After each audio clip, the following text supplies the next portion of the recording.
Most of the sapiential literature, notably the book of Proverbs, is based on common sense and practical wisdom. What has succeeded for others can throw light on dealing with our own problems. It needs no detailed study in order to understand its message. It teaches people to be open, honest, reflective, humble, strong, to use their foresight to avoid dangers and show goodwill to their neighbors.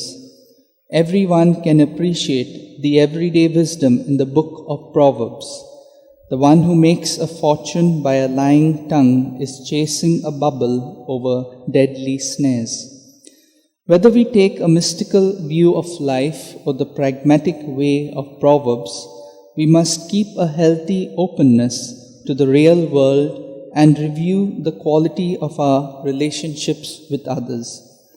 Perhaps that was what Jesus meant in his enigmatic reply to his mother Mary and his brothers.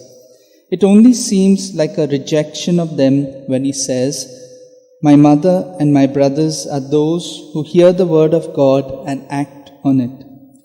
For elsewhere, Luke shows Mary as the great hearer of the word.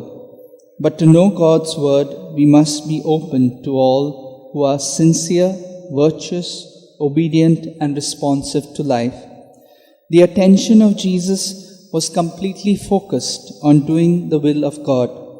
He heard that word and took it in so completely that it shaped all that he said and did.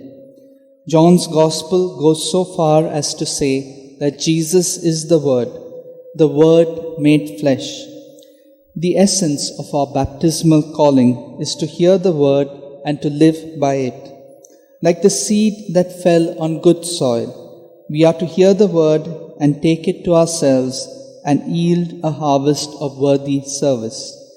If we really listen to the Word of God so that it shapes who we are and what we do, then Jesus can delight in us as his true family.